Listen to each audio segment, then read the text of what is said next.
¿Cómo están, estimados amigos de este canal de YouTube? Sin buena información y de calidad no se pueden tomar buenas decisiones públicas. Tenemos muchos ejemplos en el Perú, lamentablemente.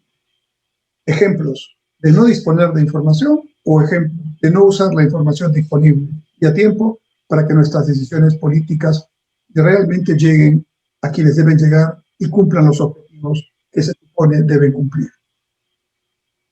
Casos. En la reciente campaña electoral en segunda vuelta, con el conteo minucioso de los votos que se ha realizado, llegamos a saber varias cosas de la precaria información que estaba involucrada, por ejemplo, en los padrones electorales. Nos enteramos allí que, según la ley electoral, los padrones electorales se cierran un año antes de una elección. Entonces, dentro de los padrones que hemos votado todos los peruanos, figuran, calculo yo, cerca de 250.000 a 300.000 peruanos que ya fallecieron, sobre todo en este último tiempo como producto de la pandemia del coronavirus. Es decir, que en el dato del total de electores hábiles hay una sobrevaluación porque se están considerando por lo menos 300.000 peruanos que obviamente no podían ir a votar porque ya fallecieron. ¿No parece entonces que la ley electoral, los criterios para actualizar el padrón estén muy bien hechos, ¿no? Cuando se esperaban los votos del extranjero, peruanos residentes en el extranjero, algún funcionario en Cancillería se animó a decir que habían votado cerca de 600.000 o 700.000 peruanos, todo un récord. De verdad que votaron poco menos de la mitad de ese número que se dijo en algún momento. Eso generó en algunos analistas expectativas de que del voto proveniente del exterior iba a venir una mayor proporción para tal o cual candidato. Y eso no pasó, porque en realidad se estaba sobrevalorando las cifras de los que habían votado.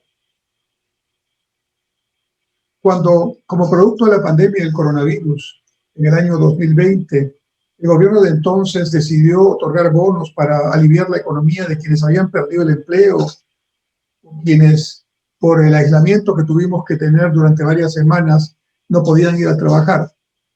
Entonces se revisaron los padrones existentes, la información existente en los ministerios de ayuda social para que esas personas, esas familias recibieran el bono. Estamos hablando de los diferentes programas, vaso de leche, comedores populares, programas vinculados a Pensión 65, programa Juntos y otros programas más.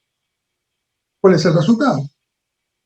Resulta que una buena parte de esas personas no tienen una cuenta bancaria abierta a su nombre.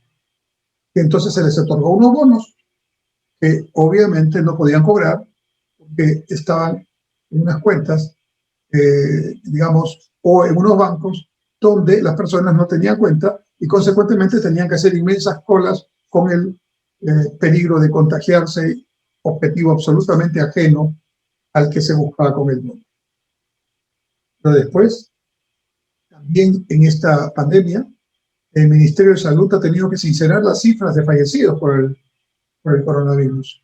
Estamos hablando cerca de 200.000. Y allí quedó demostrado las evidentes deficiencias de la información de base con respecto a los datos de salud pública.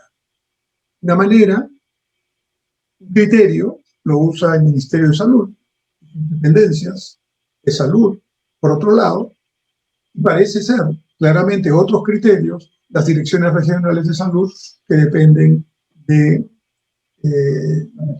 gobierno nacional. Sin embargo, también hay personas que fallecieron sin ir a un hospital. De manera que claramente la cifra que se daba de fallecidos durante mucho tiempo en el Perú era una cifra subvaluada. Estaba al menos en la tercera parte del valor real, ahora ya sincerado.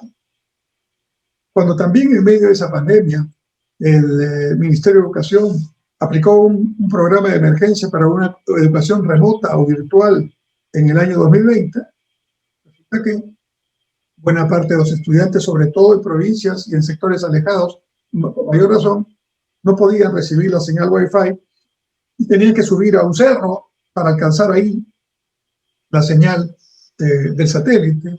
De esa manera tener de alguna forma clase ese día.